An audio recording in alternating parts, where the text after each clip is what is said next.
Hey guys, I wanted to share a case study with you. This is actually our dog sitter here that we met in Colorado. I'm not going to go too specific into the details of what's going on with her case, but I really wanted to share this story and I hope it resonates or can teach us something if you have somebody in your life going through something similar. Because this really kind of bothered me when I heard her story.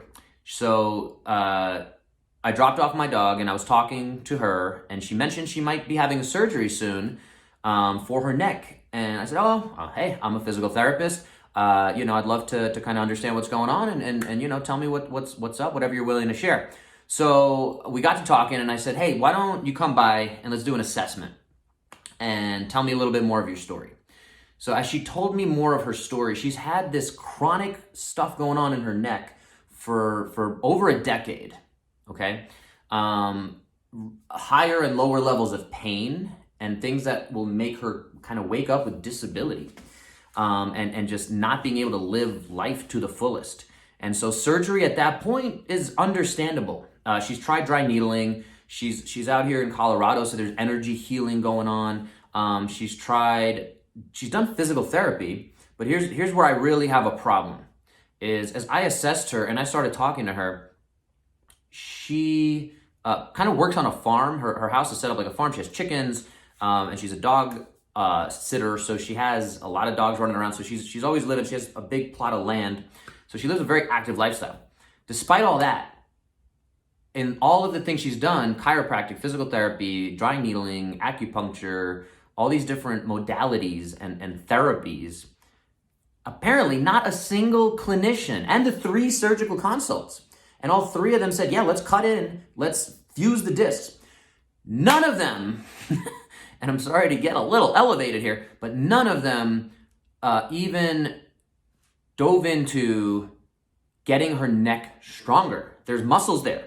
There are muscles that we can and should get stronger every single day. And again, to ignore those muscles, because a lot of people don't understand how to do it. It's tough. It's difficult. It's a little more not invasive, but it's requiring more kind of understanding. And again, a lot of folks don't want to deal with that. They want to crack the neck. Chiropractic. By the way, this woman has EDS, which is a connective tissue disorder. So she's kind of loose jointed, meaning, and I'm actually hypermobile as well. I don't have EDS. But it's something that, again, for people to be cracking the neck and actually loosening things, possibly weakening ligaments, the connections don't line up for me. Lo and behold, after speaking with her and kind of going through this and being a little blown away that no one's ever tried to help her strengthen her neck. And initially my assessment was around, let's see how strong you are in different, kind of myotomal patterns. So again, if the neck is affected, because they're going to go in there and do some pretty invasive stuff in the neck, whether they're fusing it. And again, she was debating between still 3 different types of surgery. I wanted to get a baseline assessment of, okay, your left arm in shoulder abduction can produce, 14 kilograms of force. The right arm can produce 22 kilograms of force. So I wanted to get this baseline. And as I'm looking at that and looking at where she has imbalances, and again, that's a whole separate conversation. Again, we started to see that she just has never had the right strengthening, and whatever the right strengthening is, but no strengthening at all for her neck. So anyway, jumping ahead, again, I started to give her really basic stuff of use like a towel and just start doing some chin tucks, start doing some deep cervical flexor exercises, which that took a little bit longer, and she picked it up quick. She's been around and understands her body really well, but nobody's taken the time to show her these exercises. It drives me crazy. So anyway, we started strengthening some neck stuff. So I'm getting, the muscles to wake up a little bit. And hey, lo and behold, a few days later, she's like, hey, I've gotten some soreness in my neck because you're waking the muscles up. We're building muscle.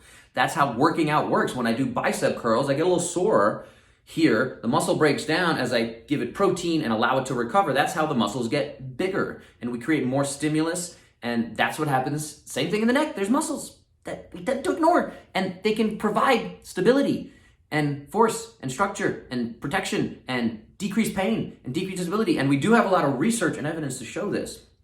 And again, I don't know, sorry if this is ranting. at this point, but I just wanted to share this.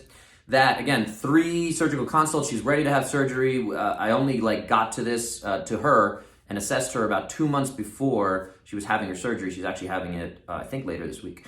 But because we started strengthening and she was able to go back in there, and I gave her a little bit of what we can agree on is empowerment around understanding. Hey, can I strengthen this thing? Nobody's really done that. And one of the surgeons, actually the one she's going to work with, said, okay, instead of doing a 3-level fusion, we're only going to do a 1-level fusion. We'll see how that goes. We'll see how your recovery goes. And if you're going to keep the strengthening piece going, we'll see if that does help your disability. So, but it didn't cost anything really, except to see me, to start strengthening. You don't need to go to a gym. You just need to start having the right exercises of chin tucks and things like that. So the lesson here for me, and that I wanted to share with you guys is, and I hear stories like this all the time, and I think a lot of surgeries, especially bigger surgeries, can be unnecessary. And for folks to not have tried, some proper rehab, and I've been too much into Twitter and you see everyone arguing about everything. But aside from that, what is proper strengthening? Again, I like to think what I'm going to give you one-on-one, even virtually, is going to be very useful to at least try and see if that helps. And that's the same if you have shoulder pain. Let's see if we can start waking some stuff up and getting you moving better. Same thing with the neck. Can we get you out of this bad position? Can we get you breathing better? Can we get you waking these muscles up that you've never even tried to get firing? And the pain then causes the muscles to shut down more. You actually get atrophy. Again, the research shows that if you do MRIs of folks with whiplash and things like that, you actually can see that those muscles die. They have atrophy. They're weakening. They're fading away. They're getting frail. And so at the end of the day, sorry to jump around again, but this was something that, again, I really want to share. 3 surgical consults, no one talking about strengthening the neck. And my passion, the message here is, you can't go wrong getting strong to some extent.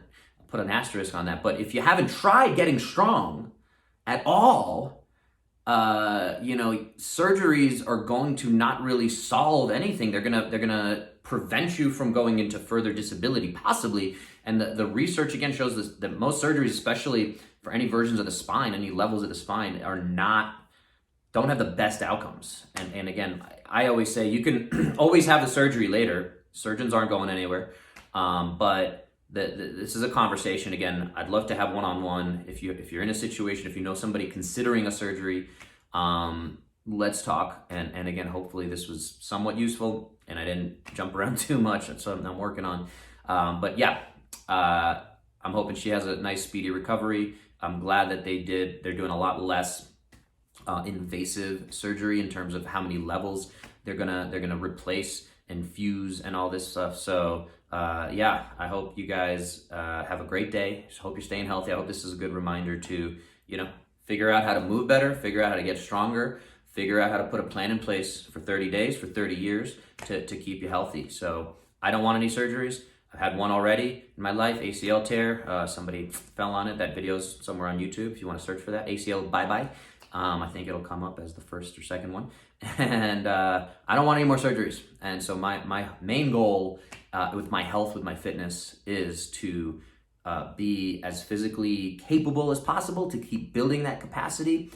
Because I don't want to go under the knife. It's there if you need it, if you have a car accident, things like that. There's definitely times when surgeries are necessary, but if we can build our kind of wealth, our physical wealth now, avoid those surgeries later, I think it's for the best for everyone.